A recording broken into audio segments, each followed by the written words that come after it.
Well, hello and welcome to this first Our Future City conversation.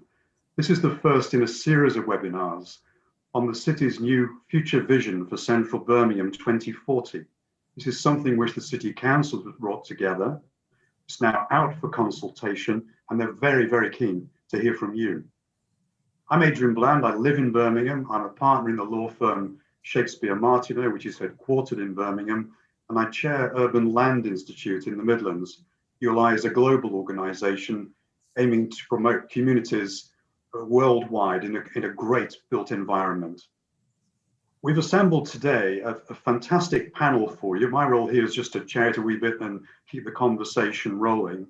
We've brought 5 experts together: Bek Seeley, Dav Bansal, Louise Brooke-Smith, Maria Dunn and Ralph Minottt, and they're going to share some thoughts and perspectives on the green recovery for Birmingham. So perhaps I can just ask each of the panelists in turn just to say a wee bit more about who they are and what they do, starting with Bek Seeley. Hi, I'm the MD of Development at Lendlease. Lendlease is a global developer headquartered in Australia. And I guess our kind of specialism, for want of a better phrase, is that we do large-scale urban regeneration projects. So we've got quite a few different projects all throughout the world. And one of those, which is just moving through into its early phases, is actually right in the centre of Birmingham at Smithfield. Hi, I'm Dav Bansal, partner at Howells Architects, design-led practice working in the UK. I'm responsible for leading the Birmingham studio and overseeing a range of regeneration projects across the UK's cities and towns. And I'm currently leading on Paradise redevelopment, the Mercian Tower, Port Loop and Martineau Galleries, where we are focusing on creating new neighbourhoods and expanding communities in the city. Hi, I'm Louise Brooke-Smith. I have about 40 years experience across the planning and development sector, both in the UK and internationally. A considerable amount of that time has been across the West Midlands, and Birmingham in particular. And I've worked with local authorities, small niche practices, and very large multidisciplinary practices, leading the planning offer.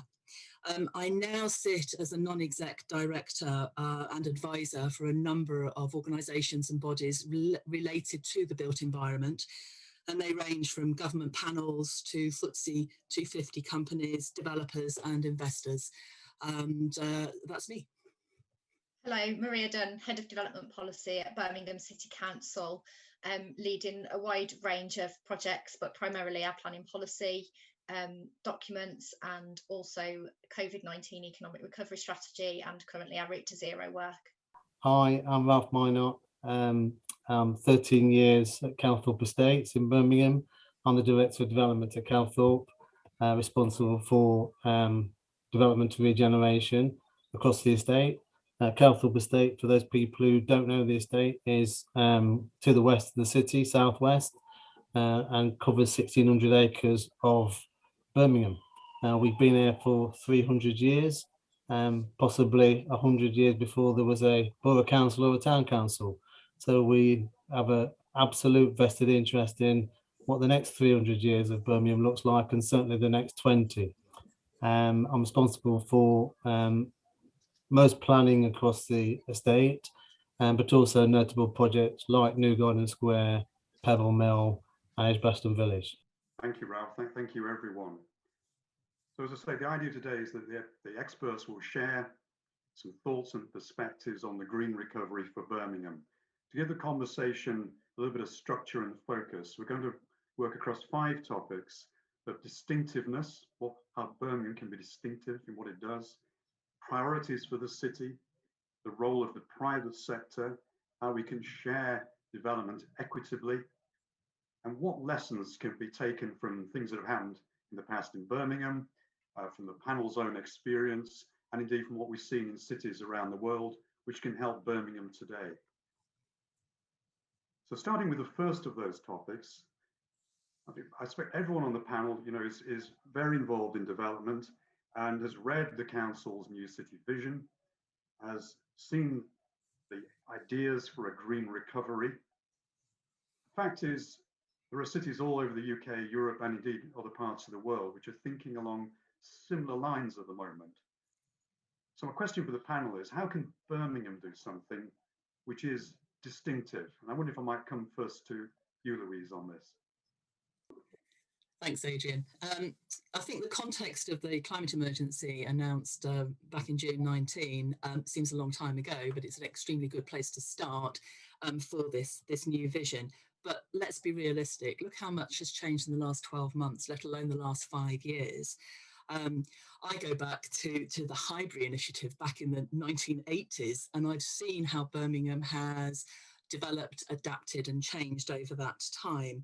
So one of the things that I think that we need to be realistic about is that whatever plan we have, in whatever format, it has to be a flexible plan. We've got a 2040 date on this. Let's just think about what on earth could happen by 2040. You know, that's a long time. But we need a USP. Adrian's absolutely right. All cities, all urban areas are going to be doing they are already doing exactly the same thing. They've all got their green recovery plans. They've all got the same buzzwords. This is no different. So why, and I'm sorry, how do we make it different for Birmingham? And I'll be straightforward here. And I'm not going to comment on specific clever projects and greening this square and tree-lined boulevards here, there and everywhere. Everywhere will be doing the same thing. What we can do differently in Birmingham is be grown up and realistic and have a realistic approach to the financial implications of this plan. And we have to either adopt a carrot or a stick approach for investment coming in. But we have to be grown up about that. We have to have realism over viability. And if there's ever a time for the planning world to meet the financial and the accountancy world and the estates world, it is now. And I don't think it's going to be good enough because we'll just replicate what everybody else has, is just to have a nice plan and aspirational goals. It has to be robust, it has to be credible, it has to be unambiguous and have a very clear approach to decision making, where emotion doesn't take over pragmatism. So it is fairly straightforward in my head. A lot of what I've seen, and I don't underestimate the amount of work that's gone into the plan, but I'm seeing exactly the same goals and aspirations everywhere else across the UK and indeed across other parts internationally. So it's more than just green solutions. I think we have to take realistically financial matters, i.e. viability. We have to have certainty on decision making. So I want to see this plan as a statutory document, not a non-statutory guidance document. That's not going to give any certainty to investment and development coming in. And it has to be adaptable, because all those clever solutions, green buildings, greening, the route to zero, will be very different in 5 years' time, let alone it could be 3 years' time. So it has to have a degree of flexibility in it. And we have to take on board digital approaches. So certainly prop tech, plan tech, and city analytics. That's how I think we can be clever about this plan and make it a useful plan for investors and developers, because unless they like it, nothing's going to happen. I think what Louise has said is absolutely spot on in terms of, you know, how do we sort of get smarter and more effective in delivering our ambitions. But I think at the same time, there's also cities like Copenhagen, Berlin, Barcelona, Vancouver, and even London that have gone through these huge density growth patterns, and yet they remain hugely attractive and healthy places where people do want to live and work. So how can we learn from them, you know, their mistakes and their successes as well? They've also delivered on strong leadership, economic growth, density, quality of life, and infrastructure. So we should understand the key principles and the lessons learned, and build from that. I mean, Birmingham can be distinct in its makeup, where our multicultural communities, young population, local artists, businesses come together to form the DNA of the city. And I don't think we've got a problem being distinct, but I think the challenge is to get the basic principles right by learning from other cities on how we pay for these changes, its effective governance and long-term management. I don't know who wants to come in there. I just wondered, Maria, from a public sector perspective, you're obviously very involved in developing policy at the council. Does this sound like the private sector just pushing back, or how do you react? Yeah, I think I'd agree in terms of the need for flexibility. I think one of Birmingham's unique opportunities is its aspirations around achieving net zero carbon. And I think there are real opportunities there to push that agenda through this plan. In terms of being distinctive, we've got some ideas around transport, which are set out in the draft Birmingham Transport Plan, which are quite innovative. And I think, really pushing on and delivering those will help support this plan and make the city much more attractive to investment. Well, you see these things more globally through Lendlease, Bek. How do you react to what the city is planning here, and what Louise has to say about it? And so I think the key is around deliverability, and so I think Louise hits hard on the area that I think challenges everyone in the world right now, which is viability. Even cities that, frankly, not about to deal with that very much in the past are now suddenly having to deal with it. But viability in terms of the overall outcomes we want to see. So, ensuring that we deliver places everyone wants to live and can live, and that they're affordable and accessible and diverse. What I would see, as having trained in Birmingham, living pretty close to it right now myself, is that where Birmingham can develop an edge is that it has a huge amount of talent in actually making things happen and doing things. And so the kind of classic workshop of the world phrase could really be reinvented into how we do this rather than just talk about it. It also has a lot of the innovation and thinking in its huge depth of universities and broader education and cultural institutions. However, it's harnessing that and applying it to delivering this, which, if we get it right, it's an amazing opportunity, and it really will push us forwards, absolutely on the global space. If we don't, we might drag along, and so we all need to focus on how we make that happening. I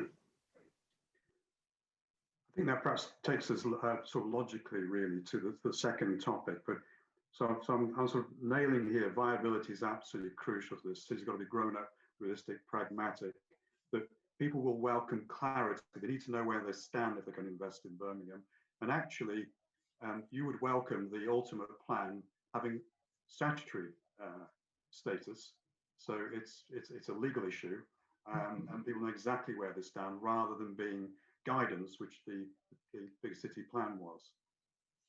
So Ralph, sorry, Louise, it would help, absolutely. We have an awful lot of lovely aspirational plans that sit there on a shelf and that get pulled out at various inquiries, either for or against proposals that come through. It needs to have teeth. It needs to be something that an investor, whether it's Lendlease or anybody else, can actually take some credence by, and it can guide decision making, not only for those investors, developers, but also for the local authority themselves. So there isn't any sort of grey area. Yes, thank you. So Ralph, as against that background, what would you see as the city's priorities? I think for me, the challenge comes back to the how, which Louise has mentioned, and really having a very clear direction that I'm not sure you grab hold of when you read the vision. When you say heading green, if just one paragraph from what I think was a great vision introduction. And so, I start from the place of 26th of January, listening to the pitch and thinking fab. But I read the Green City, and the Green City says Central Birmingham as a place at the front of the green revolution, a city that respects and encourages the diversity of the natural world and makes it easy for communities to make environmentally friendly choices in the way they live, work and play. Now, when we're saying let's develop South City, which is a district we're really embracing in this vision, and West City, both districts are part of Edgbaston. You know, for us, what does that mean? And all of the stakeholders that make that happen, that put off our investors, put us off, all of the stakeholders need to understand what that means. What do West Midlands Combined Authority think that means? What does the LEP think that means? What does Transport West Midlands think that means? What does the city think that means? What does the planning officer that we get to at the end of the Mexican wave think that means?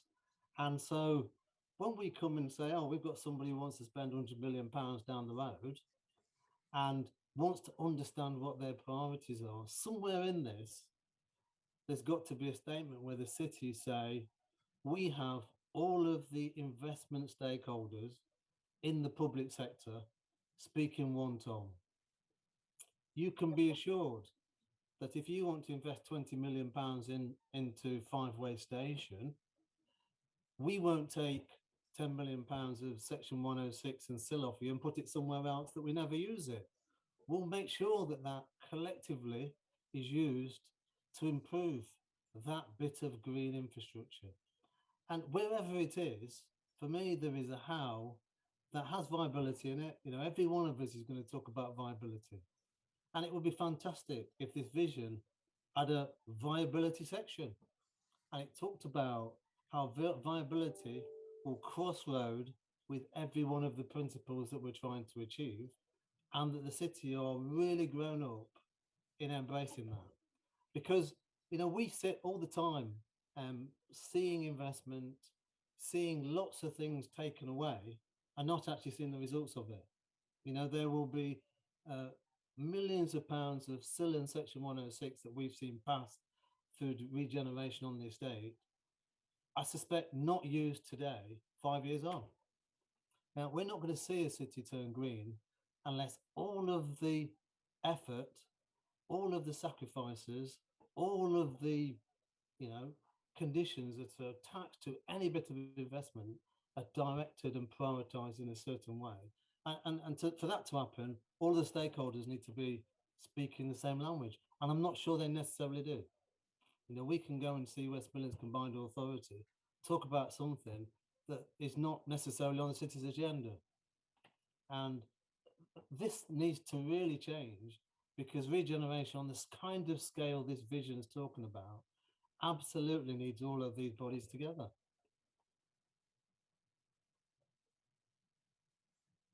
So Maria, I suppose one just quick question on the back of that. What steps have been taken to have the other relevant stakeholders, combined authorities have been mentioned, but there'll be others, possibly including Network Rail, to sign up to this vision? Yeah, I mean, that's very much the purpose of this consultation, really to engage the widest range of views possible. So in terms of developing the vision, there have been some initial conversations with key stakeholders, but that this process is really, really important in shaping that vision further. And I would urge everyone to respond to that. Adrian, I'm the chair of the place board for the LEP, Greater Birmingham and Solihull LEP, and I know that we would be delighted to be able to input into this, and we are obviously inputting into this plan, but a lot of the comments that will be coming through to you during the consultation period will be, not surprisingly, what I've already covered. So it's got to be realistic, and you know, we really do want to see this work. And we want to be able to work with the City Council, the Combined Authority and industry out there, just to be able to get this over the line, and it not just be a document full of buzzwords. It has to be a pragmatic, practical document. And I think that's where we're going to be coming from. I suspect that's the message that's coming over pretty clearly now. So we've only been going a few minutes, but I guess you're going to hear that from the people that deliver on the ground. I didn't know whether Bek or Dav, you had more you would like to say around priorities for the city. Yes, I mean, ultimately, what we want to do here is grow our economy so it benefits all of us. But whilst we've also got a drive for a zero carbon sort of green agenda, and I think there's sort of, I mean, from my point of view, I think there's 5 key areas in terms of priorities. I think, first of all, it's about improving our movement and transport network so that the first choice we all have is an active travel option, and everything else then comes behind that. I think more cycling, walking, and making it safer as well, because at the moment it's not safe beyond the ring road. So the city core neighbourhoods that sit outside it need work on being safely and efficiently connected. So more cycle networks, you know, from the A456 from Edgbaston into the city. Those sort of opportunities where we can have a choice of active travel will certainly help towards building the economy while we can travel and move around in a sort of a sustainable way. I think bringing attractive and sustainable homes into the city so that people can live and work, making it a balanced economy so that we support other sectors and we're a sustainable, compact environment. So, you know, space standards, you know, I mean, at the moment we're just dealing with size of apartments, but what about dual aspect homes? What about sunlight, daylight studies? What about minimum amenity spaces that many of the cities have got in place when they are developing homes?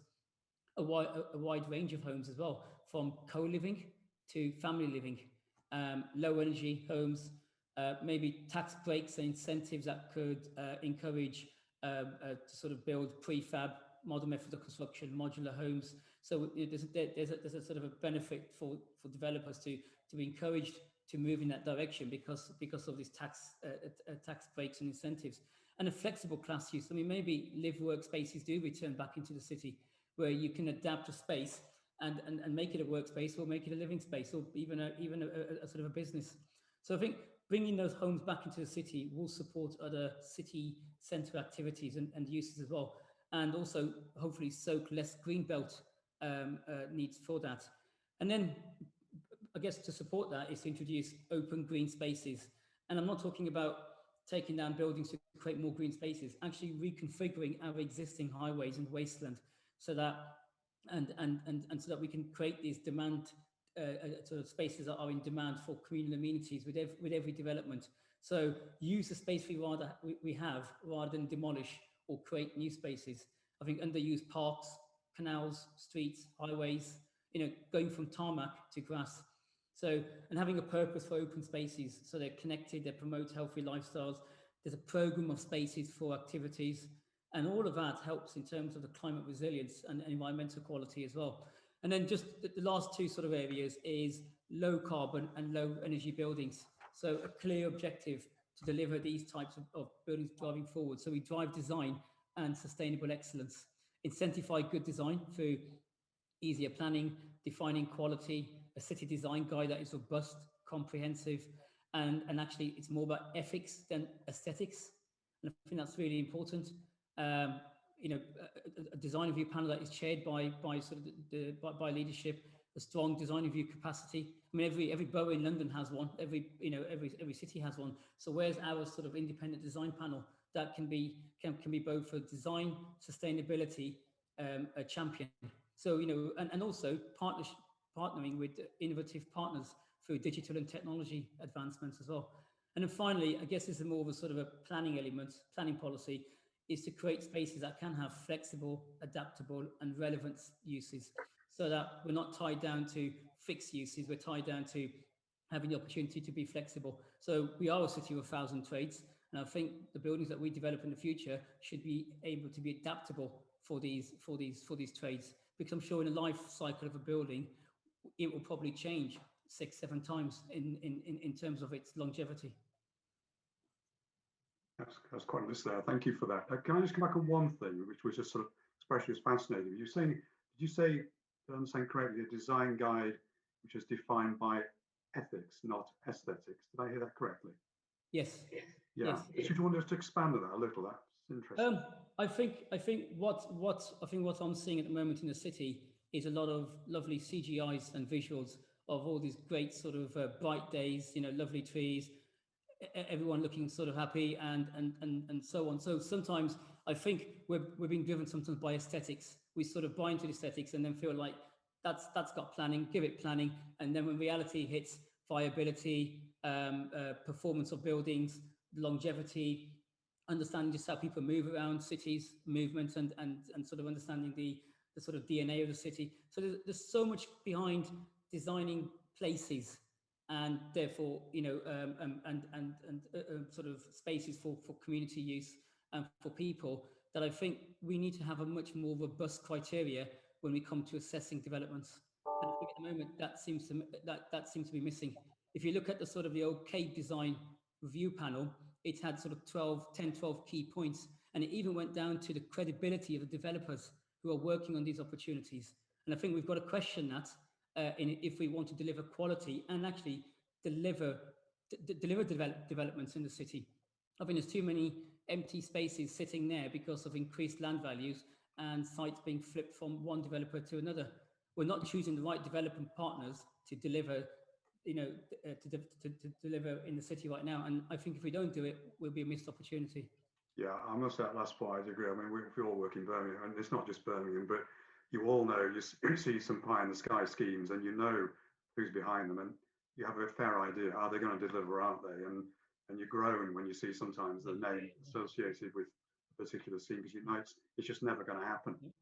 That drive for ethics will drive the green recovery, because it will mean that we are delivering places and developments that are going to have low energy, low carbon, and be able to sort of be adaptable and flexible. So, yeah, it needs that more so than just what it looks like. Louise, I think you were keen to come in. And Ralph was as well. Mine's a really quick one, Ralph. One of the areas that wasn't highlighted, and I was very surprised, is renewable. I know, Dav, you just mentioned it, but renewable is a massive, massive area. And, yes, it's all to do with energy and all to do with, but it's not really dealt with in the text or any of the references that I've seen, other sort of in passing. This could be really big for the city. There are lots of places around the world which are taking that as its priority.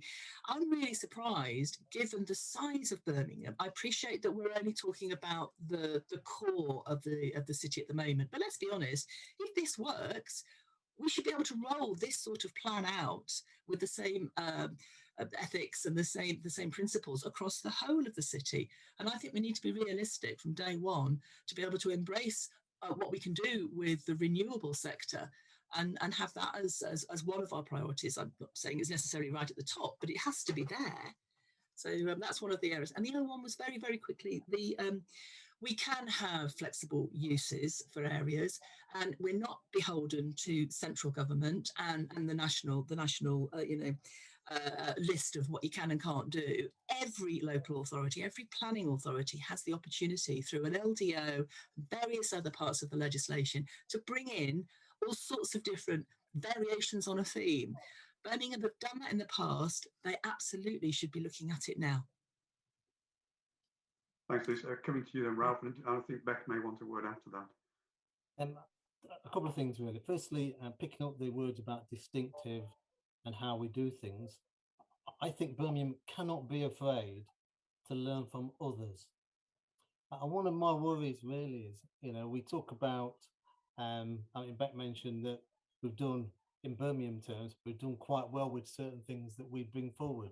But, when I arrived here 13 years ago, I come from the village called Nottingham. And in the village of Nottingham 13 years ago, we never heard of a tram. A tram was a fancy little vehicle that you saw on television or you saw in Seville or places like that. We have a 30 miles of tram network, one of the best inner city tram and integrated transport systems in the UK in 13 years. And in 13 years, we've managed to get 3 miles of track into the middle of Edgbaston. We're delighted that the Edgbaston terminus is coming to Hagley Road. It's going to be fantastic for the development of City Centre South and City Centre West. If we can integrate those two districts together, even better.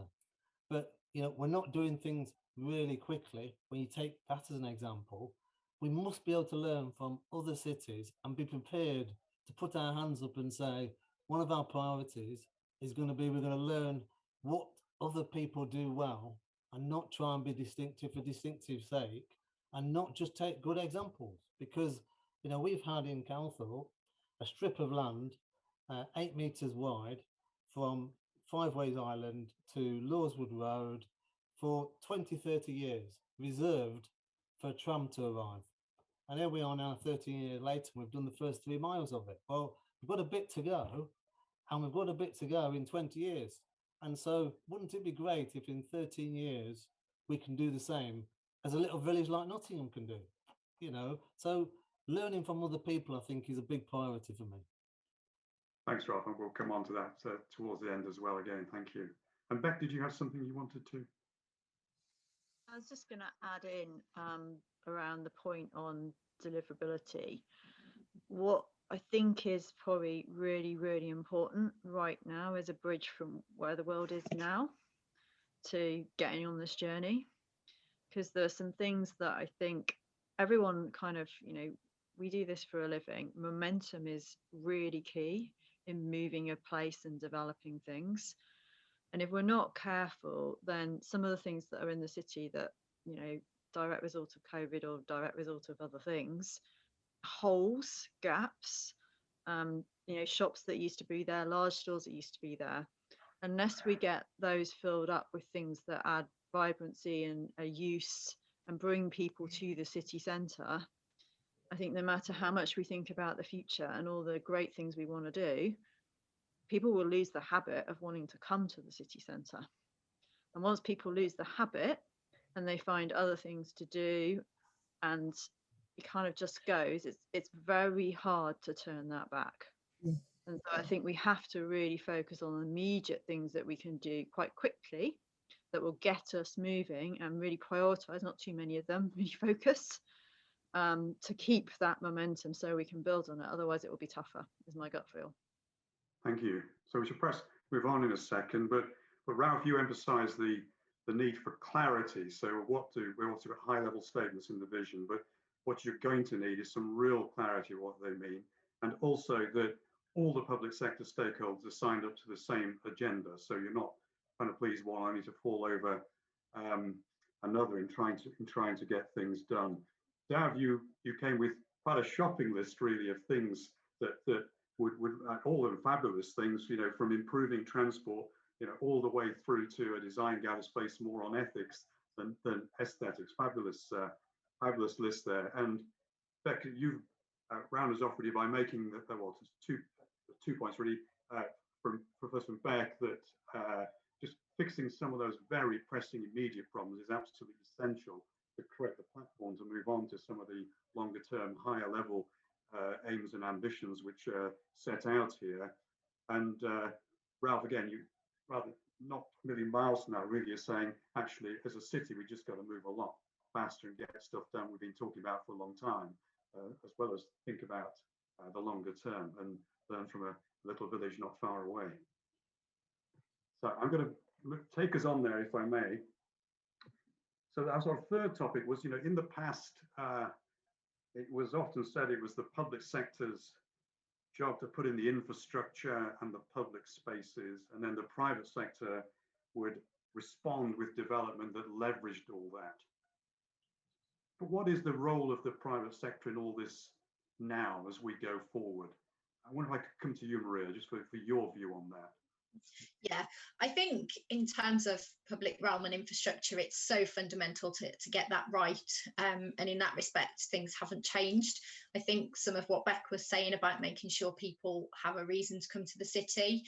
You know, we've got great public spaces in Birmingham, and really maximising the use of those and thinking about what we can do in the context of ongoing restrictions around COVID-19, and also thinking about how perhaps people see things and value things differently now. So for example, all of those outdoor spaces and outdoor recreation and social opportunities, I think they'll continue to be popular and they'll continue to be demand for that sort of entertainment and activity post-COVID. So in that respect, I think it is really important to continue to make sure that we have high quality public spaces.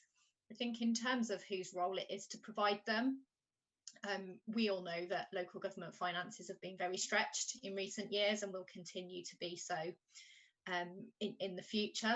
I think partnerships are going to be really important. I think delivering things as part of a development, looking at how we can use things like Section 106 and Community Infrastructure Levy will be really important in terms of delivering the infrastructure that we need, and creating those high quality spaces. And I think as well, just to pick up on something that Dav raised in terms of housing numbers and delivery, I think, you know, a lot of people will be aware that government are targeting the biggest 20 cities with an uplift of 35% in terms of new homes requirements. And you know, it's really important that we deliver really great places to live, that we're not just ticking a box in terms of delivering numbers, and the public realm and the infrastructure is a fundamental part of that. So it comes back down to viability, doesn't it? It's all very well having a shopping list and lots of nice things to be able to put in, but it's got to be a viable proposition. And I think that's exactly why I started with what I did. You know, what you're saying, Maria, isn't new. It's been like this for some years, and it's not going to get any better. But to be able to have the private sector and the investors, whether they're overseas, whether it's homegrown investors or the developers, whether it's the Lendleases or anybody else, they've got to be able to, it's got to be commercially viable for them to do it. So not only do they have to buy into this, which I'm sure all of them do, ESG, you know, the markets, FTSE, it's all going that way. We're all aware of that. But so they can buy into it, and they can account for all of that in their viability reports and their valuations and all the rest of it. But then there's this constant battle when it actually comes into a scheme, whether or not it will be approved, whether it won't be approved, what's going to be deemed acceptable as part of a 106, what isn't. When it actually comes down to the nitty-gritty of getting a planning proposal over the line, viability is key, because people won't do it unless there is, you know, a buck to be turned in it. People like Lendlease or any of your peers, Bek, you know, they're not in it just to be philanthropic about this. They're in it to be able to turn some money for their shareholders. So there has to be a degree of realism. And that's why I think that, you know, we can move on from the fairly obvious, or, you know, we'll use Section 106 money or we'll use SIL money. For them to buy into it in the first place, there has to be a degree of certainty. They buy into the ethics of it. They buy into the fact that they want to be in Birmingham. The process, the statutory bearing of this plan all has huge impact on whether or not this is going to work or not. Otherwise, it's just going to be nice, fluffy words. I'm sorry to sound so blunt, but, you know, this approach has been talked about for years. And everywhere else across the country is doing exactly the same. So we have to be able to be different, to be able to make the private sector come in and it work for them. I mean, I guess, for many years, we've seen how the private sector has built on the investment that has been put in by the public sector through infrastructure and sort of improvements in a city. And I think that's very encouraging. So it's good to see that. But also not to forget that Birmingham City Council are also the biggest landowners. So how can we create a model for the city to work in joint venture with private sector developers in building out their assets? So rather than selling them, rather than selling the family jewels, is actually to retain it and have a joint venture, which means that they've got a more of a longer term interest and they choose the right partner.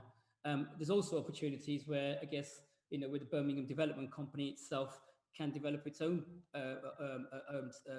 assets, a bit like the sort of Hackneys and the Suddocks, who are now delivering, you know, good, affordable, quality homes, working again with the private sector consultants.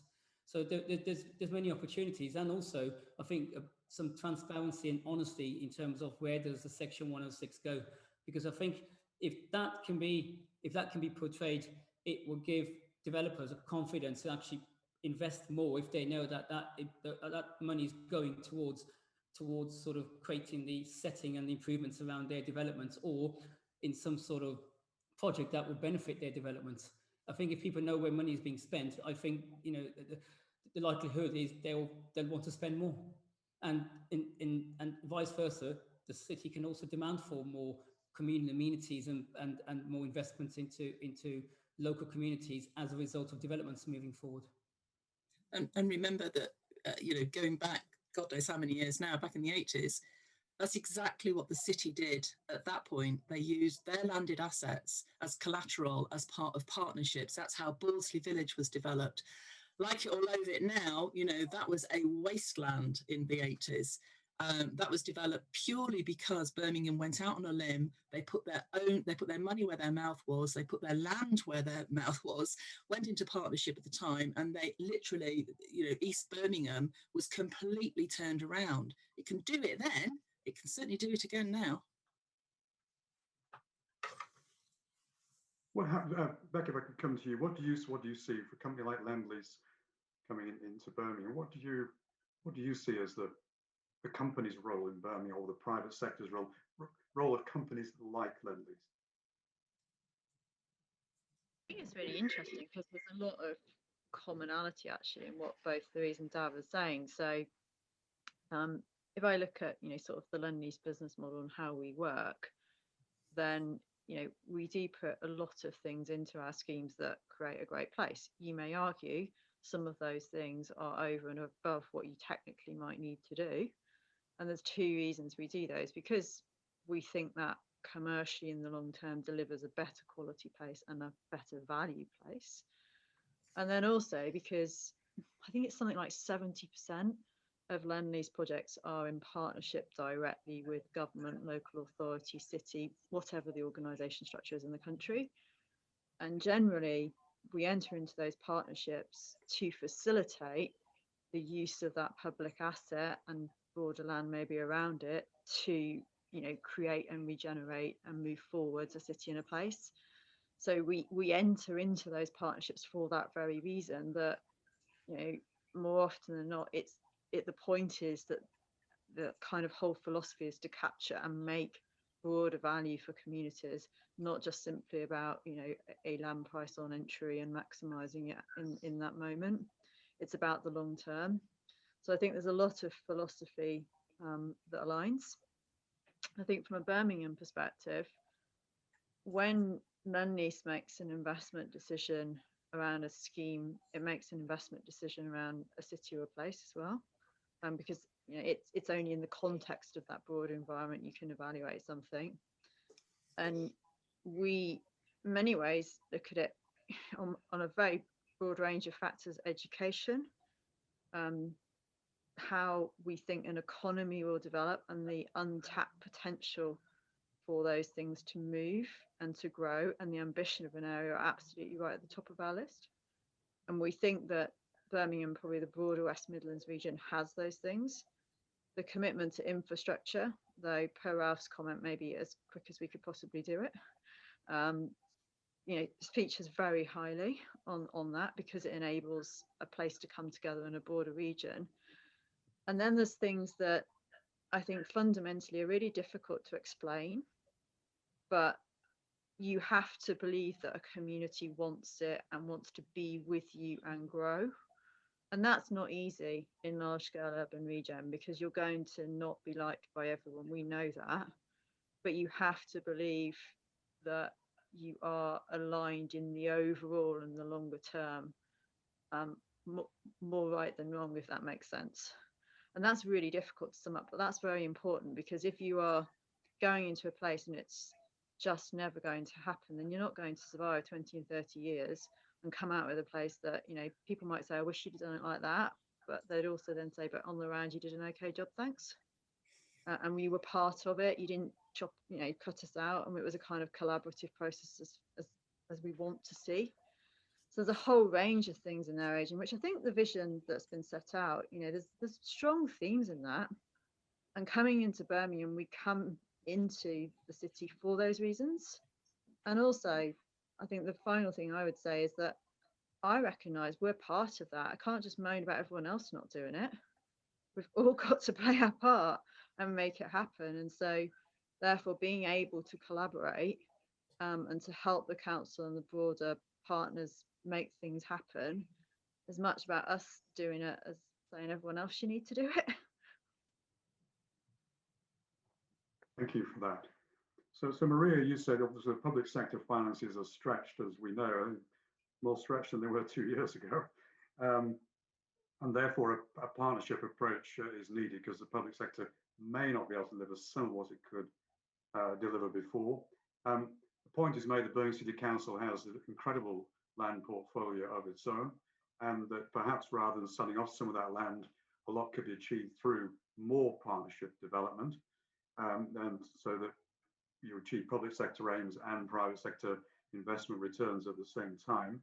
But we'll come back to viability, as Louise has pointed out, but also Bek, representing a very large private sector concern, very much welcomes the notion of partnership and the private sector playing its part, kind of like Lendlease playing its part, maybe going beyond just what they need to do to keep their shareholders happy, but actually do rather more for the city and the community as part of how they do things. And that, I think, takes us quite neatly in a way to our fourth topic, which is about equitable development.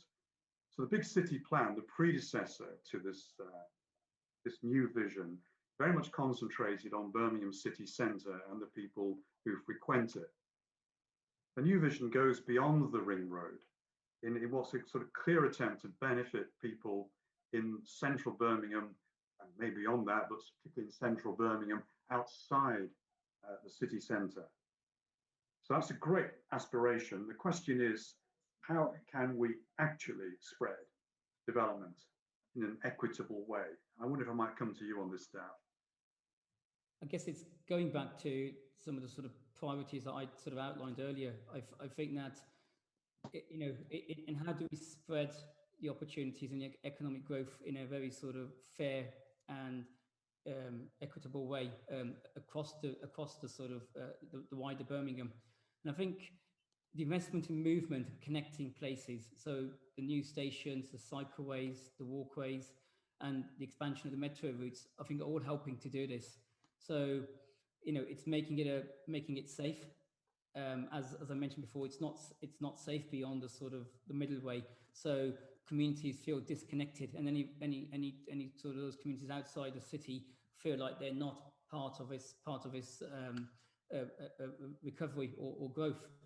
And in doing so, also creating a city core first that is accessible by all, so we can sort of celebrate our diversity in communities and feel like we can build a platform to build on. So, I mean, just a simple thing, we are a region or a big city that has festivals going on every day somewhere in some community. So just imagine bringing all that culture into the city so we can all enjoy it. I mean, imagine having a city where there's a festival going on every day, and all these sort of wider communities have access to the city centre. So the likes of what Lendlease will be doing with sort of Festival Square and bringing that sort of opportunities for people to feel like they can bring their sort of backgrounds and cultures and arts into the city. So it represents a much wider demographic. I also do like the idea of creating conurbations. So, many centres, it's not just about the one centre in the middle and everyone trying to sort of get to it and sort of come into it. It's also about creating many centres around the city, which, places like London. I mean, London hasn't got no single centre. It's got multiple centres. And these sort of conurbations or boroughs give us choice as well, but also creates opportunities for more growth in homes, businesses, and even cultural destinations and leisure destinations. So as a city, we become more resilient and we have more choice for people coming to Birmingham. So I think if we want to expand the city for all of us, then we need to create a multi-generational city, but one that is also multi-centered as well. So neighborhoods that have their own wider demographics, mix of uses, accessible by active travel, and their own sort of economical centers, so that we can decentralize and spread the benefits. I mean, you may be aware of the 15-minute neighborhoods. I mean, the legacy of the lockdown has promoted this sort of place-making revolution in urban planning with the sort of 15-minute model. So I guess it involves a sort of a policy actions that provide residents access to most, if not all of their needs within a short walk or bike ride from their home. So, it's not going to be working from home, it's going to be working near home, as well as coming into the city as well. So you sort of, you create those opportunities. And I think that those sort of policies can transform urban spaces, not just in the city, but outside the city as well, outside the sort of middle, the middle way, into connected, but also self-sufficient neighborhoods as well. Can I just go back to just one point you made, which was you talked about making it a, I've obviously got a vested interest in this, a multi-generational Birmingham. And how do you do that? Or multi-generational city centre, how do you do that? Well, I think you know, I mean, I think we're in a generation now when we all sort of turn to that sort of age where we are going to be living in sort of, I guess, more purpose-made development. We don't want to go out and live in the countryside where we've got to rely on a car to get to places, where we've got to rely on our families to come and see us. We want to be in a city centre. And I think we've also got lots of other different types of demographics. You know, you've got singletons, you've got sharers, you've got divorcees, you've got people, you know, you've got graduates, you know, so there's a huge demographic that we're not catering for in terms of what we're offering in the city. So I think when we look at developments now, not only are they mixed use, they're also multi-generational as well. So, you know, why not bring co-living with student living, with family living, with later living? You know, what that will do is create a very multifaceted community, both within the city and outside the ring road. I mean, my parents, since, you know, I mean, they come into the city to you know, pre-COVID, catch a train into the city to go and have a drink at the station. You know, that wouldn't happen 20 years ago. So how do I now get my parents to move into the city so they feel like they're part of the city, not a place that they have to go and visit?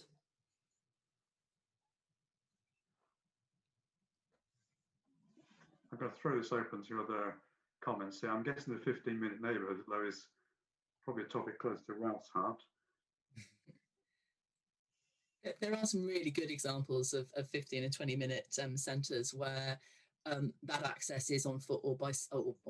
Obviously, cycle's going to be quicker, but and there are some really good plans coming through. Homes England have got some really fantastic proposals in partnership around the country, around the UK. And the multi-generational proposals. I mean, I looked at a number of schemes in the Netherlands where you've got literally nursery schools and later living complexes together, and student accommodation and later living complexes together. You know, it works. What it needs are a few more investors and developers to embrace that model and then explore it, you know, with bricks and mortar in the UK. There aren't that many in the UK, but they're in the pipeline. And I think Birmingham is, you know, perfect example. It's a young city, but, you know, Adrian and I are getting older, and you know, we don't want to be farmed out, you know, to some OAP home in the middle of Warwickshire. We still need to be able to access things.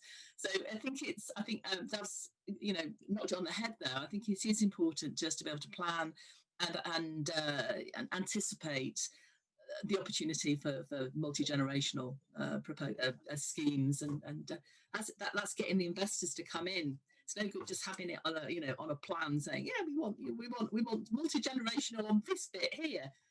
It's got to be led by the market. It really has got to be led by the market. And it has huge economical benefits, you know, huge economical, so, you know. Absolutely it has, yeah. Longevity, sort of communities spending time together, and I think it grows communities the way that I think we've all experienced our communities growing up. You never had a road full of young people and then a road full of, you know, older people. It was a community of multi generations. Mm. Yeah, I think for me, I'm really wedded to the district concept. I think it's fabulous. But for me, I think whilst it's defined now, and I think we all are feeling, yes, this is the direction of travel. This is almost the next layer for me. This jumps straight to the more detailed plan. How is our district of West and South going to be defined? One of my biggest worries about that is that we can do lots in our two districts that we sit in, both in terms of detailed framing, working with the city, and being very clear on the direction of travel, how to encourage investment. But the problem then is what happens across the line.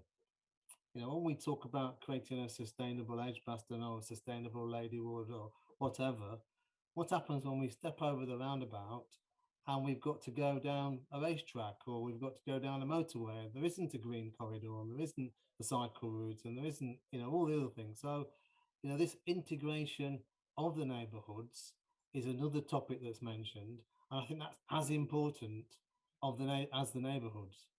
You know, we can work on the neighbourhoods, but if we don't form a way of getting to those neighbourhoods safely, you know, there are some fabulous ways of getting out of, you know, the Ladywood district down the canal, but how would I find it? And how safe would it be? And all those things that Dav's described, it's got to be safe, it's got to be attractive, it's got to seat all the generations. And if they can do that, they'll make those choices and we'll be encouraged to put the investment behind those choices.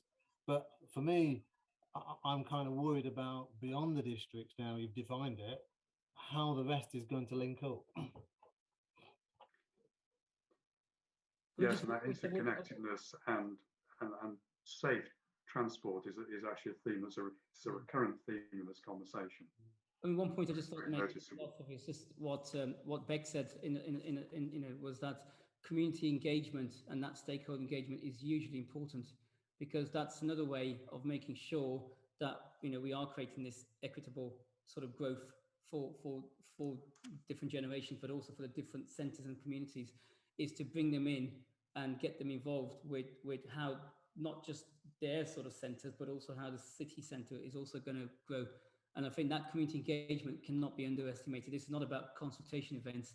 This is about bringing them right from early on and getting them fully engaged and sort of being very transparent about the opportunities, so they can help to drive that direction. And reflecting that, I know we're just talking about the city centre at the moment, but it's a bigger city centre than we've previously referred to, which gives the opportunities for neighbourhood plans to be prepared and pursued through. And neighbourhood plans, again, love them or loathe them, there have been some very successful neighbourhood plans. There have been some incredibly NIMBY-like neighbourhood plans, but if they're done properly, they're really effective. But they have to be led by the plan above them. And it's another reason why, if we are going to be pulling together something and adding to this particular plan for the city, far better for it to be a statutory document. It can then guide the neighbourhood plans that follow through. If it's just a guidance document, it won't have that much strength. It could be aspirational. So there's lots of good reasons to be able to support all, you know, the districts and have the neighbourhood planning system, which government is still endorsing. They like it. It's not going anywhere. If anything, it's going to get more important. And it can then, those neighbourhood plans for those districts, for everybody who lives in living in those districts, can then be able to be guided by a fantastic green route to zero plan for the greater area. So it does make sense. Final word from you, Maria, on this one? I think just in terms of the transport and the linkages, yeah, it's really important that that the different communities link up and that they all have access into the city centre and indeed the communities beyond this plan's coverage. There's lots happening in terms of Birmingham Transport Plan and sustainable transport. We're looking at delivering sprint bus services across the city. We're looking at increased rail coverage across the city. So yeah, completely take on board the points around the need for safe transit. And that's definitely something that I think will really start to improve over the next year or so. And I think in terms of the COVID-19 recovery, it's really important that we get people feeling safe and comfortable on public transport again when the time's right, and that does become the norm in terms of how we travel. I think, you know, things like clean air zone being introduced in the city centre will start to have an impact, hopefully, in terms of reduction in cars and really making people think about how they travel. Increase in electric charging vehicles, making sure that there are opportunities for people to, if they choose to travel by car, do that more sustainably. In terms of the inclusive growth point in the question, it's something that's really important to Birmingham. You know, I'm sure we're all aware of Birmingham's issues in terms of deprivation and challenges across the city in terms of equality, and that's something that this plan really looks to address alongside the post-COVID-19 economic recovery strategy. Thank you, Maria. So you've got to start it, Dav, by pointing to investing in movement across the city. Safe travel, essentially across the city, whether it's by bike or whether it's mass transit or whatever it is, having a city core that's accessible to all communities and actually celebrates all communities. There's also having multi-generational neighbourhoods and avoiding age segregation and having a multi-centre city. We moved on to talking around 15-minute neighbourhoods, which are much talked about at the moment. And Ralph pointed to the importance not just of having really good, viable, thriving 15-minute neighbourhoods, but actually how those neighbourhoods integrate with each other, relate to each other, is also very important indeed. And Louise extolled the virtues of neighbourhood plans, which sort of love them or not. Actually, they can be very valuable indeed, both in terms of planning a particular neighbourhood, but also getting a real sense in the context of a firm statutory framework, as what the city plan is, as to how the whole city knits together to form a really dynamic city, really great place to live. And that takes us on to our final topic. So you've all been actively involved in development in Birmingham and perhaps also in cities across Europe and indeed beyond Europe. You also know well about the history of the city and some of those other places as well. So my question for you is, what big lessons do you draw from that knowledge and experience which can help Birmingham now and its green recovery now? And there's a kind of supplemental question there, which is, are there particular cities, some have been mentioned already, are there particular cities from which Birmingham can usefully learn, whether it's because they made such brilliant smart moves or it's because they made some howlers that we want to avoid? And I wondered, Bek, given Lendlease is a global concern, if I could come to you first to get us started on this. Yeah, I think, there's definitely themes that run through cities across the world and how they move forward, given that, you know, the world is so diverse, you know, nowhere is ever going to be exactly the same. I think probably the biggest thing that is common is around long-term aligned leadership. So how you do that, I think there are multiple ways of doing that. Louise has picked up the one in terms of statutory. I don't think that's necessarily the only answer. There are different ways of doing it, but I think having that and that everyone is, irrespective of the kind of political detail differentiation, aligned to the bigger picture is critical. And so I think probably part of the process that is going through now on the consultation is around trying to build alignment and make sure that you know, we have that. I think also there's a big theme around simplicity and prioritization. So cities that I see, talking to my global colleagues, and places where I think they, you know, Lendlease sees a stronger investment position, are places that are quite clear about what they're trying to do, and they're not biting off more than they can realistically chew. Equally, they're not cutting short ambition, and that's a fine balance. We all know that. But if you've got a list of 100 actions, you're going to fail on some. If you've got 5 big things you need to deliver, I think there's much more chance that you get there, and then the 95 other things will fall off the back of having done the 5. So that kind of prioritization piece is critical.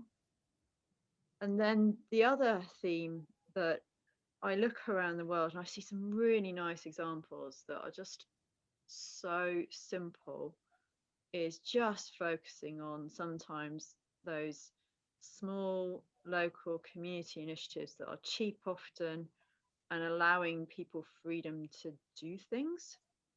And I was actually thinking, Ralph, when you were speaking, one of the things that definitely we struggle with actually in Birmingham is navigation. So between parts of the city, how do you get from one part to the other part? And you kind of, you know, I'm personally rubbish at directions. I'm banned from taking anyone important around the city because I get them lost, and it's embarrassing when I'm supposed to know where we're going and I get lost. And that has happened on more than one occasion.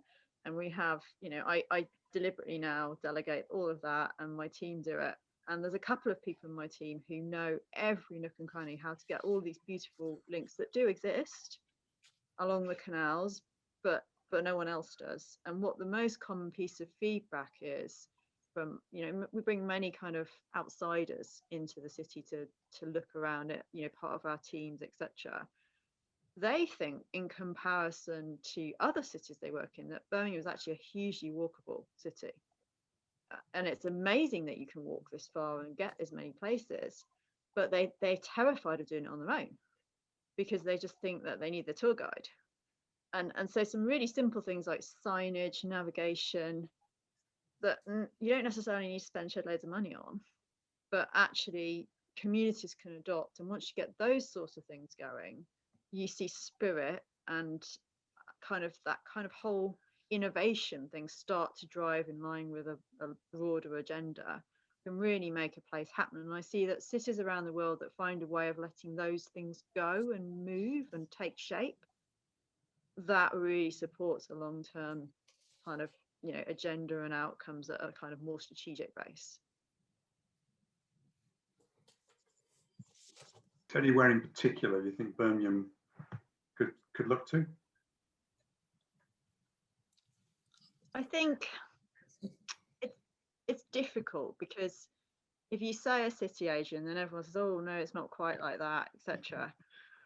I think the way that places have rediscovered their natural assets, and I think Chicago, for example, when it cleaned up its river, it's put its big pipe in, and suddenly there was a clean river, and how those places have re-energized themselves off things that already existed. I think they're interesting places, because what people do forget about Birmingham is actually it does have quite a lot of those natural assets. You just don't see them very easily. Those places like that, I think, would be interesting, and I definitely look at. I equally look at some of the challenges of cities that have moved maybe a bit more quickly than Birmingham, and think around how Birmingham works to avoid some of those issues, and they're probably more around affordability and social outcomes, and making sure we think about that a bit more carefully as well. Did you not notice I avoided putting my foot in it on any city comparison? You did actually. You've obviously been coached. Louise, can I come to you? Well done, Bek. There are the most obvious ones like Singapore that everybody has at the top of their list for, the most successful city in the world. There are some really good examples in Singapore, but it's a very different governance system, which means that you can have some really good, clever and expensive green solutions that the government back, and the tax regime of makes it all possible like a magic wand. So there are lots of good fundamental things there which are useful to have a look at with green solutions. But in a way, a lot of those are not going to be appropriate for Birmingham, but there are some really good examples elsewhere. For example, Vienna. And if you say Vienna, people have got this connotation of what Vienna is like, but it's actually one of the greenest cities in Europe, and it has a phenomenally successful public transport system. And there are lots of elements of that public transport system that can be looked at, and the good bits copied, basically. Munich, it's got a very strong policy and principle of walkability. And again, a lot of the signage around Munich, okay, it's a smaller city than Birmingham, but a lot of the signage and the wayfinding and all of those wonderful buzzwords can be adopted from somewhere like Munich. Madrid has got its current regime is very much pushing along renewables. And then you've got, massive places like Sao Paulo in Brazil, who are embarking on a phenomenally huge citywide approach to renewable. Now, if there is ever a city that you just cannot walk around, it's Sao Paulo. It's appalling. Everybody travels by car, and they are trying to change the approach across big parts of Sao Paulo. So is there one city that we can say, oh yeah, they're really good, we'll just copy all of that and just rebadge it Birmingham?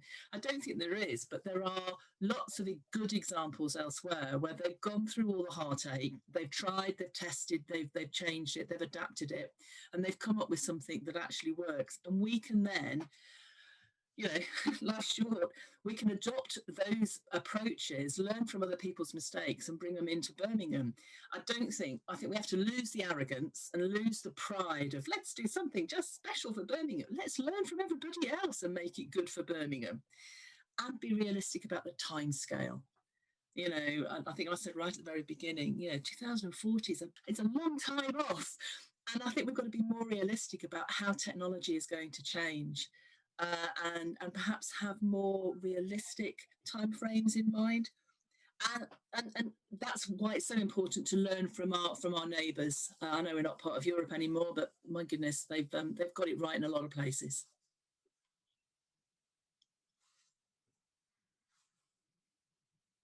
Thanks, Louise. Anyone else like to come in on that? Was quite a statement. I mean, ultimately, we all want to live in places or enjoy cities where we feel healthy and have a sort of our well-being is at the forefront. I think that's what makes us remember those places or where we want to spend time.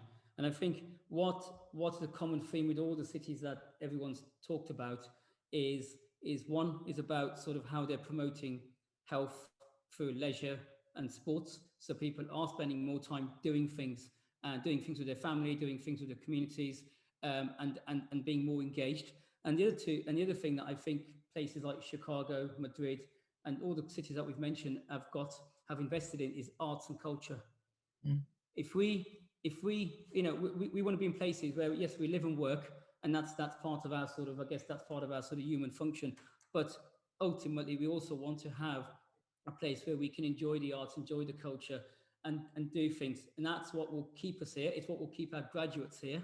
And it was what will keep wealth and a real economic growth in the city. So I think we can't start spending less on arts and culture.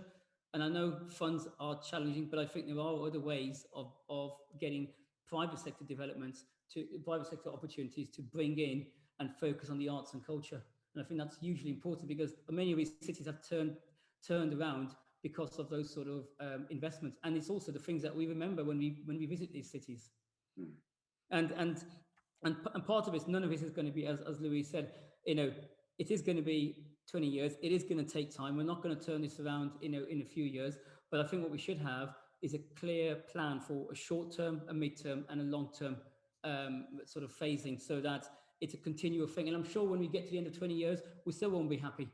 We'll still want to then change it all again. So that's just the way we are. We'll always want to sort of do better and make it a better place than what we left it at. And I think that's hugely important. So, looking at things like, again, meanwhile uses, repurposing places for temporary uses. We've got an existing stock, as Bek picked up early, to sort out before we start building large, big developments. So there's many different levels that we need to sort of pick up on. And I think, going right back to the beginning is learn from other cities. It's a great lesson that it's right there in front of us. And if we don't learn from it, we'll be making the same mistakes then. Thanks, Dav. Final word from Ralph. Yeah, I was going to pick up on both those points that both Dav and Bek made. And I think one of the real things about the next 20 years, as Lou says, is quick wins. We've got an opportunity to start straight away and start making a difference. And we have some existing assets that we simply don't know. When I talk to my gang about this plan, I talk about pages 41, 47 and 53. When you look at those pages, you see these great cities like Valencia on these streets of Birmingham in sketches. But for me, what's worrying is we have some fantastic things nobody knows about. Not only do they not know about it, they can't get there. Mm. And so, you think about, let's not take Edge, but let's take another part, North Edgbaston, Ladywood. We've got the reservoir. Dav knows we're working on a scheme where we've got £250,000 assigned for the reservoir. Nobody knows where it is. Nobody can get there. If I said, show me the sign to the reservoir from the city centre, you wouldn't know where to go. And when you were 10 yards away from it, you still couldn't find it. You know, Chamberlain Park, amazing. You know, again, we've got another £250,000 to spend in Chamberlain Park. It'll never get spent in the next 10 years.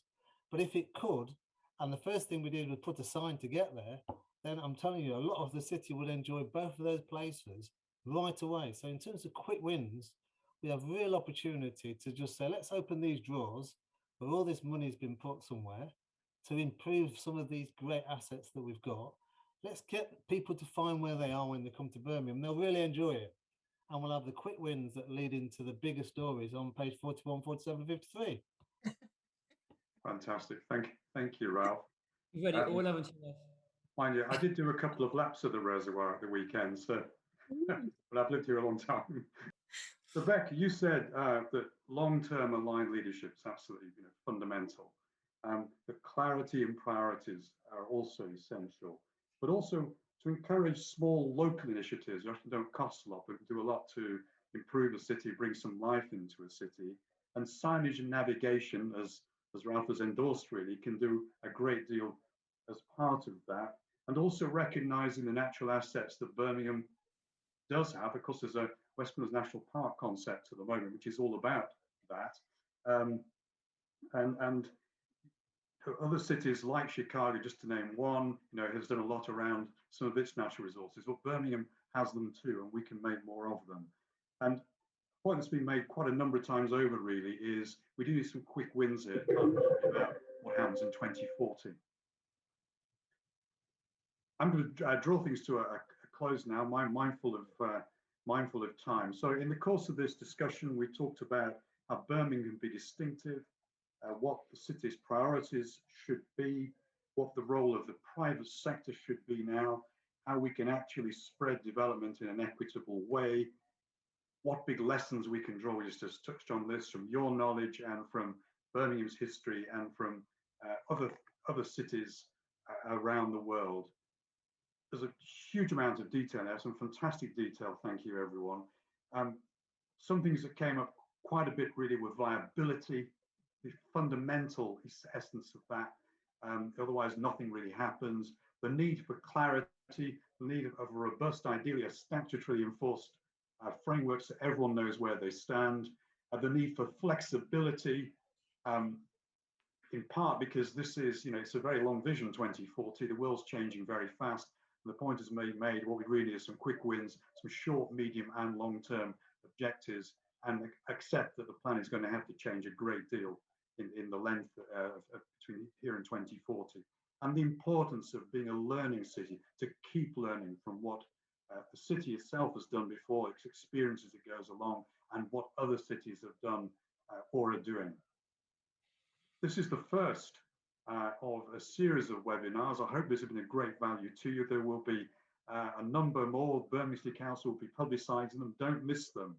Can I just say now thank you to the panel. They've added so much today.